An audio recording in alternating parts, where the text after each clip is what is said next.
اگر آپ واقعی مستحق ہیں مگر پھر بھی بے نظیر انکم سپورٹ پروگرام سے نکال دیے گئے ہیں تو یہ ویڈیو آپ کے لیے بہت اہم ہے۔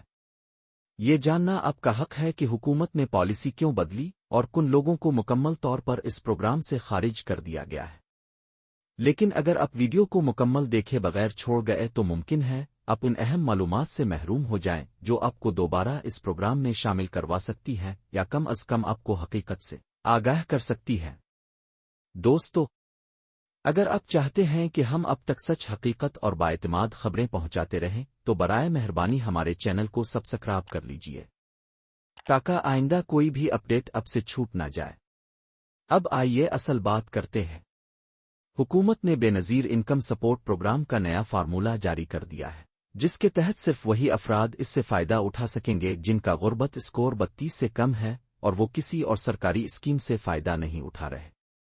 اب 3 قسم کی خواتین کو اس پروگرام سے مکمل طور پر خارج کر دیا گیا ہے۔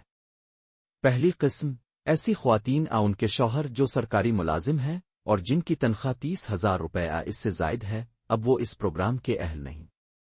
دوسری قسم وہ خاندان جنہوں نے گزشتہ 3 برس میں کوئی جائیداد زمین 10 لاکھ 15 لاکھ روپے سے زائد مالیت میں خریدی ہو، اب وہ بھی اس پروگرام سے باہر ہے۔ تیسری قسم ایسے افراد جو انکم ٹیکس ادا کرتے ہیں یا FBR کے سسٹم میں ان کا اندراج موجود ہے، وہ بھی اس مالی امداد کے مستحق نہیں رہے۔ حکومت کا مقصد ہے کہ امداد صرف انہیں دی جائے جو واقعی مستحق ہیں اور جو لوگ غلط طریقے سے پیسے لے رہے تھے انہیں پروگرام سے نکال دیا جائے۔ اب کچھ لوگ کہہ رہے ہیں کہ ہمیں رمضان میں 5,000 روپے ملے تھے تو کیا ہمیں اب بھی 13,500 روپے ملیں گے؟ تو یاد رکھیں، وہ رمضان والی امداد بے نظیر انکم سپورٹ پروگرام کے تحت نہیں تھی بلکہ یہ وزیر اعظم شہباز شریف کی طرف سے ایک الگ اسکیم تھی۔ اسی طرح پنجاب میں کچھ خاندانوں کو 10,000 روپے ملے جو ایک علیحدہ پالیسی کے تحت دیے گئے۔ لہذا اگر آپ کو 5,000 روپے ملے تھے تو اس کا مطلب یہ نہیں کہ آپ کو 13,500 روپے بھی ضرور ملیں گے۔ امکان 50% ہے، یعنی آدھی خواتین کو یہ امداد ملے گی اور آدھی کو نہیں، کیونکہ پرانے معیار پر اب پورے نہیں اترتے۔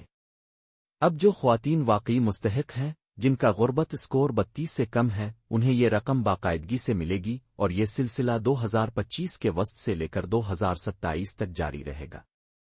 لیکن یاد رکھیے، اگر آپ ان لوگوں میں شامل ہیں جو صرف دوسروں کا حق کھا رہے تھے تو حکومت نے آپ کو نکال کر انصاف کیا ہے۔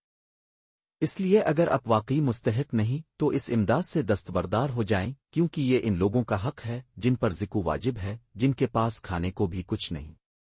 اللہ تعالی ہم سب کو حلال رزق عطا فرمائے اور ہمارے ملک کی مدد فرمائے۔